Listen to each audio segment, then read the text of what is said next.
Sekarang kita akan kembali lagi diperlihatkan dengan Zhu Qi dan Zhu Yao yang pada saat ini benar-benar terkejut, baik orang-orang dari Taixu ataupun Zhu Qi pada saat ini benar-benar tidak pernah menyangka bahwa Xiao Yan akan bisa memukul ratusan orang dari Taixu. Melihat orang-orang Taixu ini didorong mundur, Zhu Yao juga pada akhirnya menggeretakkan gigi. Tetapi meskipun begitu dirinya pada saat ini masih relatif tenang karena korban seperti itu masih bisa diterima olehnya.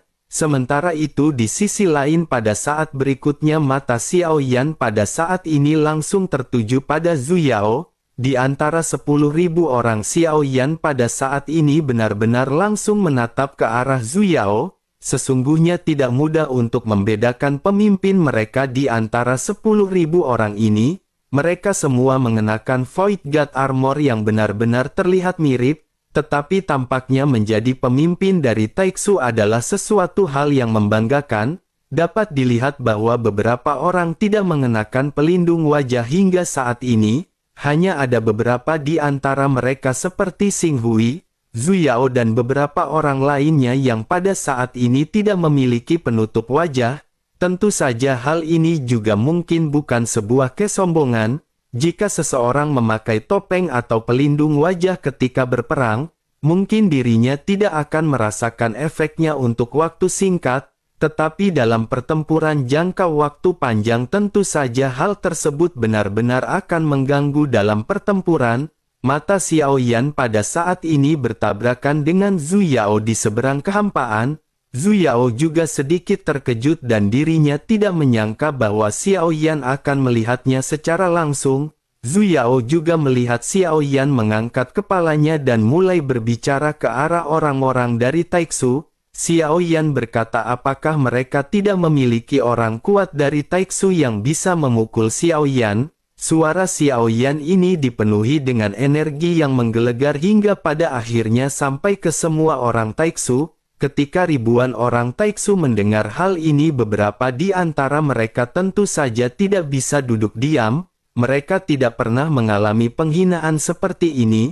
Segera 10.000 orang mencondongkan tubuh mereka sedikit ke depan, tampaknya selama Zhu Yao memberi perintah mereka akan bergegas keluar tanpa ragu-ragu. Salah seorang di belakang Zhu Yao juga pada saat ini tampaknya tidak lagi mampu menahan hinaan dari perkataan Xiao Yan, sosok yang berteriak dengan marah ketika bertanya dari mana datangnya keberanian orang ini, mengapa pada saat-saat ini Komandan Zhu Yao tidak membiarkan semua pasukan untuk menghancurkan orang tersebut. Zhu Yao pada saat ini hanya menyipitkan sedikit matanya dan masih tetap terdiam. Zhu Yao berpikir bahwa menurutnya ini adalah jebakan yang dirancang oleh Xiao Yan untuk sengaja memancing mereka bertindak. Ketika memikirkan hal ini mata Zhu Yao juga pada saat ini tiba-tiba terbelalak. Matanya langsung tertuju pada permaisuri yang berada di belakang Xiao Yan. Zhu Yao pada saat ini tidak terburu-buru dan masih tersenyum sebelum akhirnya menghela nafas. Zhu Yao pada akhirnya segera bertanya kepada Xiao Yan apakah mereka tahu bahwa orang-orang Taixu sedang mengulur waktu. Xiao Yan pada saat ini mengangkat bahu mendengar apa yang dikatakan oleh Zhu Yao. Xiao Yan lanjut berkata bahwa jika mereka pada saat ini mengulur waktu, hal tersebut benar-benar tidak terlalu berpengaruh kepada mereka. Selain itu terlalu membosankan untuk menunggu seperti ini di dalam pertempuran. Jika mereka tidak ingin mengambil tindakan maka Xiao Yan pada saat ini akan memulainya. Begitu selesai berbicara Xiao Yan pada akhir tanpa banyak bacot lagi segera melesat bersama dengan Jiu Ying. Sementara itu Jiu Ying pada saat ini mengirimkan suara melalui transmisi kepada Xiao Yan. Jiu Ying bertanya apakah Xiao Yan berniat membiarkan mereka bertarung berhadapan dengan puluhan ribu orang ini.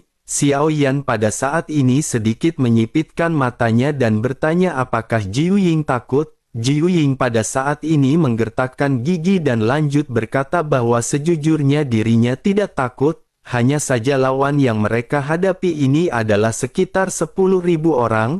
Kekuatan yang terlemah di antara mereka juga setidaknya berada di langkah kedua keabadian. Dengan begitu maka hal ini akan sangat merepotkan dan akan memakan banyak waktu.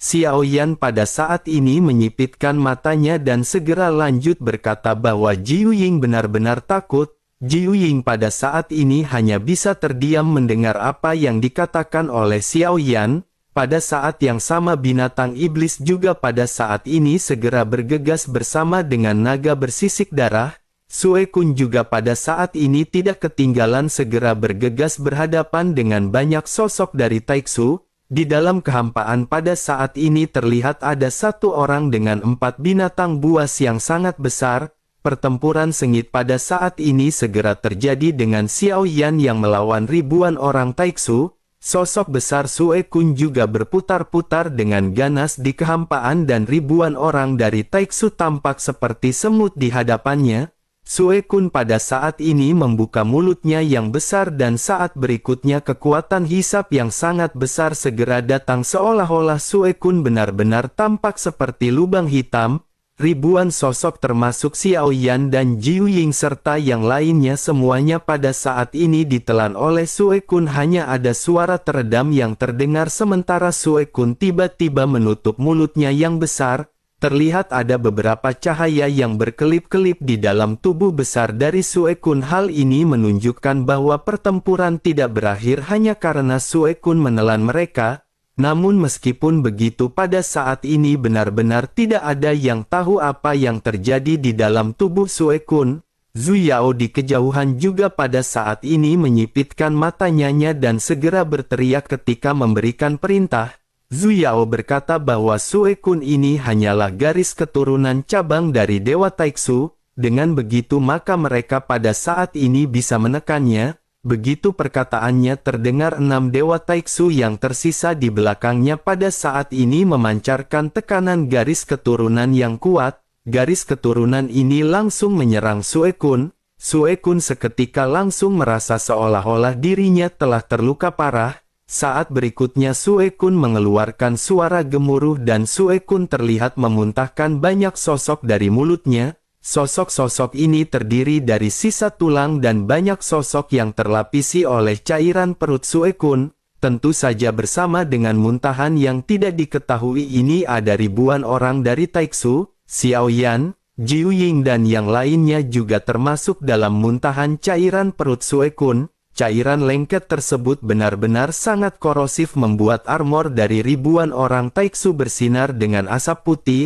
Jelas sekali bahwa cairan perut Sue Kun ini sangat korosif hingga pada akhirnya menghancurkan Void God Armor. Sementara itu Jiu Ying, naga sisik darah dan binatang iblis pada saat ini sama-sama mengutuk di dalam hati masing-masing. Meskipun kekuatan fisik mereka sangat kuat dan hal ini tidak akan menimbulkan terlalu banyak kerusakan tetapi hal ini sungguh sangat menjijikkan. Adapun Xiao Yan setelah memasuki perut Sue Kun api di tubuh Xiao Yan tidak pernah padam. Dengan begitu maka Xiao Yan tidak terkontaminasi oleh cairan lambung dari Sue Kun. Namun meskipun begitu Xiao Yan pada saat ini masih tersenyum pahit pada Sue Kun dan mulai berbicara. Xiao Yan berkata bahwa senior Sue Kun telah melakukan pekerjaannya dengan baik namun Xiao Yan berharap di masa depan senior Sue Kun tidak melakukan hal ini lagi kepadanya. Sue Kun pada saat ini hanya bisa merintih menyatakan bahwa dirinya pada saat ini merasakan sangat menyedihkan. Pada akhirnya pertempuran juga kembali dimulai dengan Xiao Yan dan yang lainnya yang kembali berhadapan dengan orang-orang Taiksu. Mereka semua bukanlah anggota dari tim Fearless dan mereka tidak tahu cara bertarung sebagai tim atau bekerja sama satu sama lain. Pada saat ini dalam menghadapi musuh yang besar mereka semua menggunakan keterampilan bertarung mereka masing-masing. Terlebih lagi serangan orang-orang Taiksu juga sangat cepat. 3 monster yang berada di pihak Xiao Yan pada saat ini semuanya dikepung oleh ratusan sosok. Xiao Yan juga pada saat ini dikelilingi oleh banyak sosok dan Xiao Yan bersiap kembali melakukan pertempuran. Pertempuran benar-benar berlangsung dengan sangat intens. Banyak orang-orang dari Taiksu yang pada saat ini menggunakan rantai untuk mengekang 3 monster di pihak Xiao Yan. Dengan kekuatan keabadian yang mereka miliki pada saat ini, tiga monster di pihak Xiao Yan benar-benar kewalahan. Di kejauhan pada saat ini Zhu Yao juga masih belum mengambil tindakan secara pribadi, sebagai pemimpin dari kelompok ini kecuali situasinya dalam bahaya, pemimpin umumnya tidak akan dapat mengambil tindakan dengan mudah. Sosoknya pada saat ini dengan tegas hanya memerintahkan semua orang untuk menghancurkan kelompok Xiao Yan. Melihat kelompok Xiao Yan yang dalam posisi kurang menguntungkan, ribuan kelompok Taiksu pada saat ini menjadi semakin bersemangat. Mereka tampaknya benar-benar ingin membalas semua kesombongan yang baru saja dimiliki oleh Xiao Yan. Jiu Ying pada saat ini benar-benar ditahan dengan banyak rantai hitam yang dililitkan di sekejur tubuhnya. Monster-monster yang lain juga pada saat ini benar-benar menerima hal yang sama dan mereka kesulitan untuk bergerak. Jumlah dari rantai besi bertambah dan rantai besi ini juga benar-benar mengandung kekuatan keabadian. Ketika semua kekuatan bersatu, kekuatannya telah terbukti dengan sendirinya. Sementara itu di sisi lain Permaisuri pada saat ini terlihat memandang Gara Zuci. Meskipun Permaisuri tidak mengucapkan sepatah kata pun kepada Zuci, Zuci pada saat ini langsung mengerti. Zuci segera berteriak kepada para jenderal Istana Dewa Pemburu untuk segera mengikuti perintah.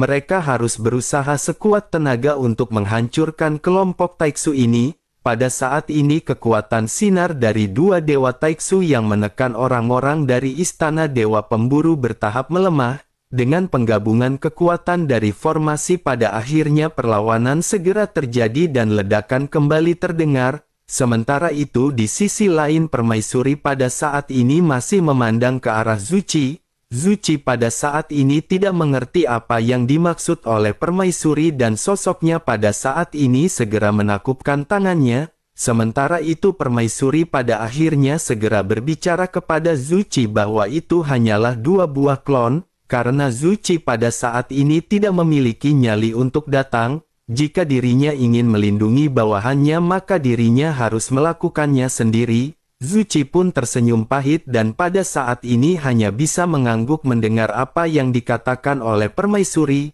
Zuci menyadari bahwa ini adalah kesempatan yang diberikan kepadanya oleh Permaisuri. Jika saja pada saat sebelumnya Permaisuri tidak mengambil kendali formasi perubah awan Cirrus, Zuci khawatir ratusan ribu orang Istana Dewa Pemburu benar-benar akan binasa. Pada akhirnya dirinya kembali menangkupkan tangannya dan pada saat ini dua klon Zuci segera melesat. Mata dari klon Zuci pada saat ini selalu memperhatikan Xiao Yan karena klon Yonghe milik Zuci telah diambil oleh Xiao Yan. Namun meskipun begitu Zuci juga masih belum melihat bahwa klon tersebut digunakan oleh Xiao Yan. Zuci segera mengesampingkan permasalahan ini karena Zuci menyadari ada hal yang lain yang lebih penting. Zuci harus memikirkan terlebih dahulu bagaimana cara mereka untuk menghancurkan Istana Dewa Pemburu. Sementara itu di sisi lain setelah formasi menghancurkan lesatan sinar cahaya dari Dewa Taiksu, pengekangan juga tentu saja berkurang dan orang-orang kuat dari Istana Dewa Pemburu pada saat ini segera bergegas merangsak masuk ke dalam pertempuran. Meskipun Istana Dewa Pemburu memiliki keunggulan absolut dalam hal jumlah jika dibandingkan dengan Taiksu, Taiksu memiliki orang yang jauh lebih sedikit dan kekuatannya lebih kuat. Namun meskipun Taiksu kuat dengan Void God Armor tetapi kelemahannya juga bisa terlihat dengan jelas. Setelah kekuatan keabadian yang tersimpan dalam kristal merah abis maka kekuatan mereka benar-benar berkurang. Pertarungan antara Xiao Yan dan Xing Hui sebelumnya juga telah diperhatikan oleh hampir semua orang yang hadir. Mereka melihat bagaimana Xiao Yan bisa mengalahkan Xing Hui. Dengan begitu mereka mengerti bahwa hal terpenting dalam mengarahkan orang Taiksu bukan terletak dari kekuatan. Mereka hanya perlu bersikap konfrontatif dan menguras energi milik musuh. Setelah taktik ini diperjelas pertempuran pada akhirnya kembali memiliki arah. Terlihat bahwa semua orang kuat dari Istana Dewa Pemburu yang bergabung dalam medan perang pada saat ini benar-benar dipenuhi dengan rasa percaya diri. Mereka semua terlihat berusaha bertahan semaksimal mungkin menahan gempuran dari orang-orang Taiksu. Pada akhirnya meskipun Void God Armor dari orang-orang Taiksu ini sangat kuat, tetapi ketika ratusan ribu pasukan datang untuk bertempur, tampaknya mereka semua benar-benar dihancurkan oleh orang-orang Istana Dewa Pemburu. Jeritan pada saat ini mulai banyak terdengar di sekitar dan tentu saja meskipun begitu Istana Dewa Pemburu juga harus membayar mahal, masih ada banyak korban yang pada saat ini berjatuhan di pihak dari Istana Dewa Pemburu. Kedua belah pihak pada saat ini terus bertempur dengan sangat intens dan jumlah korban di antara kedua belah pihak terus meningkat. Melihat situasi yang seketika berbalik di kejauhan, mata Zhu Yao pada saat ini terlihat muram. Jelas sekali bahwa tampaknya tidak mungkin bagi mereka untuk menghindari pertempuran dan menunda pertempuran saat ini. Zhu Yao pun menggertakkan gigi dan pada saat ini segera mengangkat tangannya. Selanjutnya Zhu Yao melambai dan cahaya dingin segera menyala di tangannya. Pedang cahaya dingin pada saat ini muncul bersamaan dengan Zhu Yao yang pada saat ini berteriak. Zhu Yao memerintahkan agar para jenderal Taiksu mematuhi perintah. Mereka harus berusaha sekuat tenaga dan apapun konsekuensinya mereka harus menghabisi sampah-sampah ini. Begitu Zhu Yao selesai berbicara, lebih banyak orang kuat Taiksu yang pada saat ini segera melesat. Zhu Yao juga pada saat ini tampaknya tidak berniat untuk tinggal di belakang dan menonton pertempuran. Zhu Yao pada saat ini melesat terjun ke dalam pertempuran dan kedua belah pihak pada saat ini benar-benar kembali memulai perang yang sangat brutal. Kedua belah pihak pada akhirnya terjerat dalam jalan buntu. Orang-orang dari Istana Dewa Pemburu pada saat ini berusaha sekuat tenaga untuk mengkonsumsi energi orang-orang Taiksu. Namun begitu mereka merasakan ada hasil yang mereka capai pada saat ini, tiba-tiba hal yang mengejutkan terjadi. 6 Dewa Taiksu pada saat ini seketika membuka mulutnya yang besar. Aliran cahaya segera keluar dari mulutnya sebelum akhirnya menyapu medan perang. Cahaya-cahaya ini pada akhirnya jatuh secara akurat ke masing-masing keabadian dari Taiksu. Pada saat yang sama kristal merah dari prajurit Taiksu yang akan kehabisan daya pada saat ini kembali terisi penuh. Melihat pemandangan ini, pupil mata Zhu Qi juga tiba-tiba langsung menyusut. Zhu Qi tanpa bergumam bahwa energi mereka benar-benar bisa diisi ulang. Para prajurit Taiksu yang kekuatan tempurnya telah menurun pada saat ini sekali lagi memperoleh kekuatan keabadian yang melimpah. Segera hal itu menyebabkan perubahan besar dalam situasi pertempuran. Setidaknya jika seseorang ingin menghabisi salah satu orang dari Taiksu, maka mereka benar-benar tidak akan bisa melakukannya. Jika hal ini juga terus berlanjut, maka di masa depan akan lebih banyak prajurit dari Istana Dewa Pemburu yang akan mati. Jika kebuntuan terus berlanjut dan situasi terus-menerus seperti ini, maka Istana Dewa Pemburu pada akhirnya benar-benar akan dilenyapkan. Memikirkan hal ini, klon Zhu Qi yang tidak jauh dari Xiao Yan pada akhirnya segera berbicara kepada Xiao Yan. Sosoknya berkata bahwa mereka harus menemukan cara untuk membuang perbekalan orang-orang Taiksu. Jika tidak, maka mereka pada saat ini tidak akan bisa mengalahkan orang-orang ini. Xiao Yan pun menoleh menatap ke arah klon Zhu Qi yang matanya dipenuhi dengan perasaan permohonan. Meskipun Xiao Yan dan Zhu Qi memiliki hubungan yang belum diketahui, saat ini tampaknya Zhu Qi tidak memikirkan takdir antara mereka berdua. Zhu Qi hanya ingin melindungi setiap makhluk hidup di Istana Dewa Pemburu semaksimal mungkin.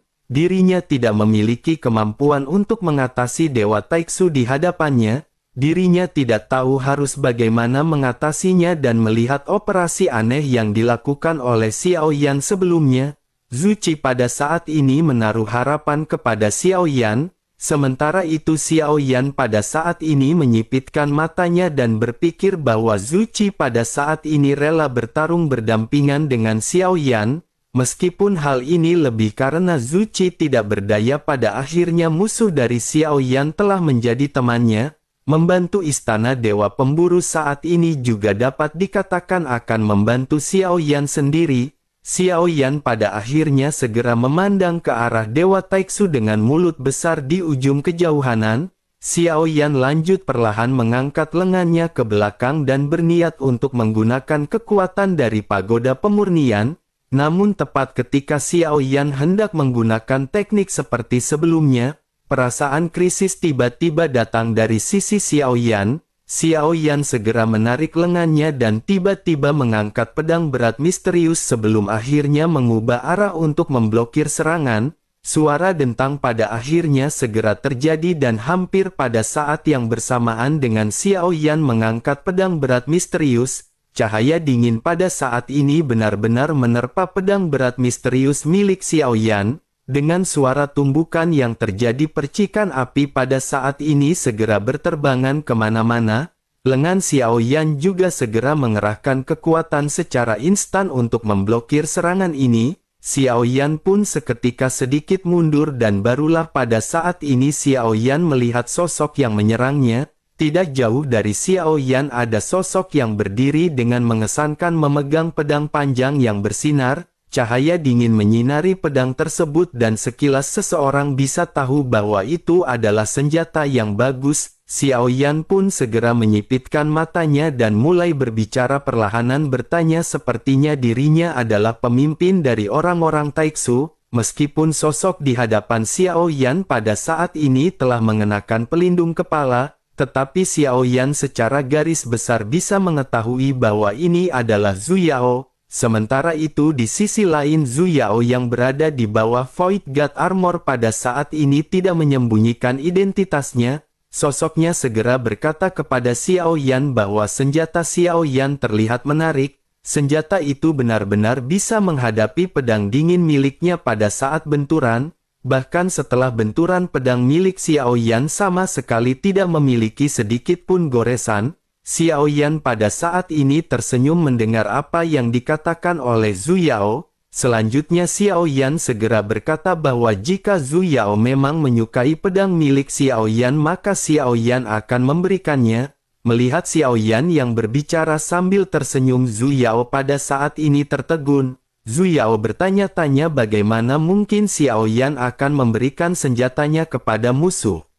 Zhu Yao berpikir mungkin saja orang ini sudah gila. Zhu Yao pun segera bertanya apakah Xiao Yan benar-benar sakit. Xiao Yan pada saat ini hanya tersenyum dan tidak menjawab perkataan Zhu Yao. Namun bersama dengan hal tersebut sayap dewa bela diri Xiao Yan tiba-tiba muncul. Xiao Yan juga mengangkat lengannya dan tiba-tiba mengayunkan pedang berat misterius ke arah Zhu Yao. Ledakan setika terjadi dan Zhu Yao juga seketika bereaksi. Zhu Yao mengangkat pedangnya dan kedua belah pihak pada saat ini kembali saling menyerang. Begitu benturan di antara kedua belah pihak terjadi, Zhu Yao pada saat ini memiliki ekspresi muram di wajahnya. Zhu Yao baru saja merasakan kekuatan yang kuat yang terpancar dari Xiao Yan. Baru pada saat ini juga dirinya mengerti mengapa Xing Hui pada saat sebelumnya mati di tangan Xiao Yan. Namun meskipun begitu Zhu Yao pada saat ini tentu saja tidak akan berdiam diri berhadapan dengan Xiao Yan. Sosoknya mengeluarkan kekuatan dari pedang dingin miliknya. Cahaya yang menyala dari pedang panjang pada saat ini segera dilesatkan ke arah Xiao Yan dengan kekuatan yang sangat kuat. Xiao Yan juga pada saat ini sedikit terkejut sebelum akhirnya Xiao Yan melambaikan pedang berat misterius dan berhadapan dengan lesatan cahaya pedang dingin. Benturan kembali terjadi dan setelah benturan sosok Xiao Yan terpental, Xiao Yan sedikit terhuyung namun dengan adanya sayap dewa bela diri Xiao Yan langsung bisa menstabilkan tubuhnya. Xiao Yan pada saat ini sedikit menyipitkan matanya menatap ke arah Zhu Yao di kejauhan. Xiao Yan merenung di dalam hatinya ketika bergumam bahwa ini merupakan senjata yang aneh. Senjata ini benar-benar dapat memantulkan kembali kekuatan serangan Xiao Yan. Tampaknya senjata ini benar-benar sangat bagus dan Xiao Yan sepertinya harus menghabisi orang ini. Jika Xiao Yan memberikan pedang ini kepada Ding Yue untuk dipelajari, mungkin hal ini juga bisa memberikan kemampuan tersebut kepada pedang berat misterius milik Xiao Yan. Xiao Yan pun tersenyum dan Xiao Yan pada saat ini tampak dipenuhi dengan semangat yang melonjak. Melihat Xiao Yan yang tersenyum, Zhu Yao pada saat ini menyipitkan matanya. Sesaat berikutnya Zhu Yao pada saat ini tanpa banyak basa-basi segera mengangkat pedang dingin miliknya. Pedang di tangannya mengeluarkan serangkaian bayangan. Selanjutnya dengan ayunan keras dari pedang panjang di tangannya, lesatan pedang berubah menjadi 100 bayangan pedang yang menyelimuti Xiao Yan. Melihat pemandangan ini, mata Xiao Yan tiba-tiba menunjukkan ekspresi terkejut, bukan karena Xiao Yan merasakan adanya ancaman yang kuat dari serangan dari Zhu Yao. Xiao Yan pada saat ini benar-benar keheranan karena Zhu Yao menampilkan keterampilan bertarung. Ini merupakan pertama kalinya Xiao Yan berhadapan dengan orang Taiksu yang menggunakan keterampilan bertarung. Ratusan bayangan pedang pengandung kekuatan keabadian dan sangat kuat dan pada saat ini melesat langsung ke Xiao Yan. Sayap dewa bela diri Xiao Yan pun seketika terkepak dan Xiao Yan segera menghindari banyak lesatan bayangan pedang. Xiao Yan juga memblokir lesatan pedang yang tidak bisa dihindari oleh Xiao Yan. Xiao Yan pada saat ini tampak berada di tengah-tengah hujan lesatan pedang dan Xiao Yan mengerahkan semua kemampuannya untuk menghindar. Namun meskipun begitu Xiao Yan tahu bahwa serangan asli dari Zhu Yao berada di tengah sini. Bersamaan dengan Xiao Yan yang memikirkan hal ini, cahaya dingin pada akhirnya benar-benar meraung. Xiao Yan merasakan kekuatan yang benar-benar mengancam. Kekuatan yang bisa membuat Xiao Yan merasa terancam pasti akan mampu melukai tubuh dari klon dewa asli. Xiao Yan juga menyadari tampaknya Zhu Yao benar-benar berniat menghabisi Xiao Yan hanya dengan satu pukulanan. Pada akhirnya dirinya segera menoleh dan Xiao Yan melihat sosok Zhu Yao. Zhu Yao mengangkat pedang dingin miliknya dan melesatkannya ke arah jantung Xiao Yan. Namun begitu serangan ini benar-benar tepat di hadapan Xiao Yan. Seluruh jiwa Zhu Yao pada saat ini tampak tiba-tiba macet. Sosok Xiao Yan juga pada saat ini hanya berdiam diri di hadapan sosok Zhu Yao. Sama seperti Xiao Yan berhadapan dengan Xing Hui, Xiao Yan pada saat ini menggunakan Yao Beng pada saat kritis. Meskipun Void God Armor ini sangat kuat, tetapi tampaknya Void God Armor tidak mampu memblokir kekuatan Yao Beng. Hal ini merupakan sesuatu yang bagus untuk Xiao Yan dan Bai Yan atau jantung api putih pasti akan sangat berguna melawan orang-orang dari Taiksu saat ini. Selain itu, alasan mengapa Xiao Yan tidak dengan mudah menggunakan Bai Yan dari awal adalah karena Xiao Yan ingin menjaga kartu truf Xiao Yan simen mungkin. Xiao Yan hanya akan menggunakan kekuatan ini di saat-saat kritis dan saat-saat itu telah tiba. Namun meskipun Xiao Yan menyadari bahwa Bai Yan dapat memberikan efek pada orang dari Taiksu, Void God Armor ini juga masih memiliki efek perlindungan tertentu. Meskipun mereka pada saat ini akhirnya terkendali oleh kekuatan dari jantung api putih, tetapi pada akhirnya Xiao Yan harus menggunakan kekuatan yang besar untuk menghancurkan mereka. Disinilah letak Void God Armor lebih berfungsi karena dirinya benar-benar melindungi orang yang berada di dalamnya dari serangan Xiao Yan. Sementara itu di sisi lain Zhu Yao pada akhirnya segera pulih dari kehilangan jiwa dan fisiknya. Sosok Xiao Yan juga pada saat ini muncul di hadapannya dan Zhu Yao seketika terkejut. Zhu Yao tidak tahu apa yang terjadi pada saat sebelumnya. Namun perasaan ini membuatnya merasakan ketakutan yang tidak ada habisnya. Zhu Yao yang tersadar juga pada akhirnya segera melesat mundur secepat mungkin. Sosoknya pada saat ini langsung merasa seolah-olah dirinya tidak mengalami luka sama sekali. Zhu Yao pun bertanya-tanya apa yang baru saja terjadi dan mengapa tidak ada serangan. Beberapa saat yang lalu Xiao Yan memang tidak melakukan serangan kepada Zhu Yao. Xiao Yan bisa saja memberi Zhu Yao pukulan fatal, namun Xiao Yan memutuskan untuk tidak melakukannya dan Xiao Yan benar-benar mempermainkan Zhu Yao. Begitu Zhu Yao menstabilkan tubuhnya, sosoknya pada saat ini segera bereaksi dan menatap ke arah Xiao Yan. Zhu Yao melihat memegang pedang dingin yang sebelumnya berada di tangannya. Sementara itu Xiao Yan pada saat ini segera mengangkat tangannya memain-mainkan pedang milik Zhu Yao. Xiao Yan pun segera berkata bahwa ini benar-benar pedang yang sangat bagus. Sayang sekali Xiao Yan tidak terlalu suka menggunakan pedang, namun hal ini juga bukan permasalahan karena jika Xiao Yan memberikan pedang ini kepada Feng Feng, sosoknya pasti akan sangat senang dan kemampuannya akan meningkat. Mendengar apa yang dikatakan oleh Xiao Yan, Zhu Yao pada saat ini seketika berteriak dengan marah. Zhu Yao berteriak bahwa Xiao Yan benar-benar sedang mencari kematian. Pedang dingin penghancur kehampaan miliknya ini benar-benar sangat penting bagi Zhu Yao. Setidaknya ini adalah salah satu kartu truf terkuat yang dirinya miliki. Namun pada akhirnya Xiao Yan benar-benar mengambil pedang tersebut dari tangan Zhu Yao dan Zhu Yao pada saat ini mengertakkan giginya. Sementara itu Xiao Yan pada saat ini tersenyum dan berkata kepada Zhu Yao bahwa Xiao Yan ingin berterima kasih kepada Zhu Yao.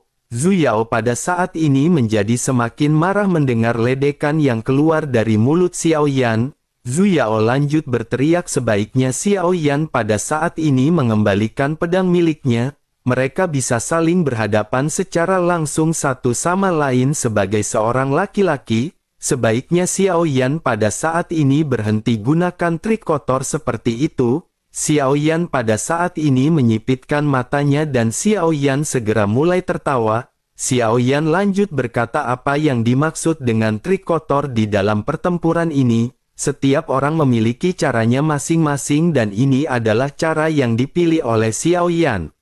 Jika dirinya memang tidak suka dengan cara Xiao Yan maka dirinya bisa menghampiri Xiao Yan dan memberikan Xiao Yan pelajaran. Meskipun Xiao Yan pada saat ini berbicara sambil tersenyum tetapi ada niat membunuh di mata Xiao Yan. Zhu Yao juga pada saat ini sedikit terdiam ketika menatap arah Xiao Yan dengan penuh amarah. Zhu Yao pada saat ini menggertakkan giginya dan Zhu Yao tampak memiliki sedikit ketakutan kepada Xiao Yan sang duta pertobrutan duniawi.